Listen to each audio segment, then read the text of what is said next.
வணக்கம் நண்பர்களே, welcome to health up channel.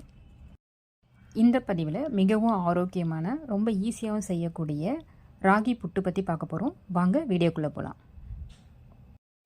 இன்றைக்கி நான் புட்டு செய்கிறது, இது வீட்லேயே அரைச்ச மாவு. இதில் 1 கப் எடுத்திருக்கேன். 1/4 கப் தண்ணி எடுத்துக்கிட்டு அதில் 1/2 டீஸ்பூன் சால்ட் ஆட் பண்ணிவிட்டு நல்லா மிக்ஸ் பண்ணி வச்சுக்கலாம். 1 கப் ராகி மாவை மிக்சிங் பவுலுக்கு மாற்றிட்டு நம்ம சால்ட்டு வாட்டரை கொஞ்சம் கொஞ்சமாக தெளித்து பெசரி எடுத்துக்கலாம். அப்படியே ஊற்றிடக்கூடாது. நல்லா கொஞ்சம் கொஞ்சமாக தெளித்து கொஞ்சம் ஈரப்பதம் வந்துடுச்சு. ஈரப்பதம் இல்லைன்னா மாவு வேகாது. இப்போ நம்ம இதை கரெக்டான பதம் பார்க்குறதுக்கு நம்ம பிடிச்சி பார்த்தோம் அப்படின்னா நல்லா பிடிச்சிடணும். நம்ம உதிர்த்து விட்டோம் அப்படின்னா அது அப்படியே உதிர்ந்து போயிடும். இந்த பதம் கரெக்டாக இருக்கும். இப்போ இதை நம்ம கட்டிமுட்டி இல்லாமல் இருக்கிறதுக்கு நல்லா ஜெலிச்சிக்கலாம். கொஞ்சம் ஓட்டை பெருசாக இருக்கிறத பார்த்து ஜெலிச்சு எடுத்துக்கலாம். பார்த்திங்கன்னா மாவு ஜெலிச்சாச்சு. நல்லா இப்படி உதிரியாக சாஃப்டாக இருக்குது பாருங்கள். ஈரப்பதமும் இருக்குது, உதிரியாகவும் இருக்குது. இப்போ இதை நம்ம ஒரு வெள்ளை துணிக்கு மாற்றிட்டு இட்லி பானையில் வேக வச்சிடலாம்.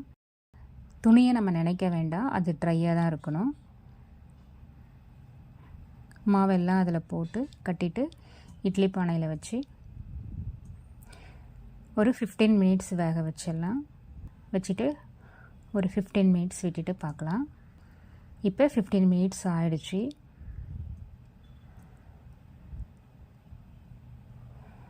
எடுத்துடலாம்.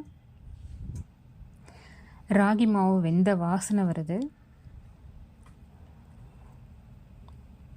இப்போ இதை நம்ம எடுத்துட்டு மாவு எடுத்து கையில் இப்படி திரிச்சோம் அப்படின்னா அப்படியே நூல் மாதிரி வரும்.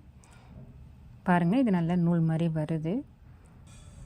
இது கரெக்டான பதம். நல்லா வெந்துடுச்சு. பிளேட்டில் மாற்றிட்டு ஆற விட்டுடலாம். நல்லா உடச்சி விட்டுடலாம். ஆறட்டும். கொஞ்சம் கட்டி கட்டியாக இருக்கிற மாதிரி இருக்கும், நம்ம உடச்சி விட்டுடலாம். இப்போ எல்லாத்தையும் நல்லா உடச்சிட்டாச்சு. சீராக இருக்குது. இப்போ இதில் நம்ம எந்த கப்பில் ராகி மாவு எடுத்தோமோ அதே கப்பில் 1/4 கப் அளவுக்கு நாட்டு சர்க்கரையை சேர்த்துடலாம்.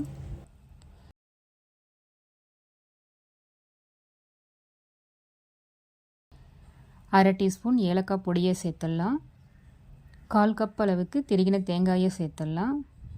1 டீஸ்பூன் நெய்யை சேர்த்துடலாம். எல்லாத்தையும் நல்லா மிக்ஸ் பண்ணி விட்டுக்கலாம்.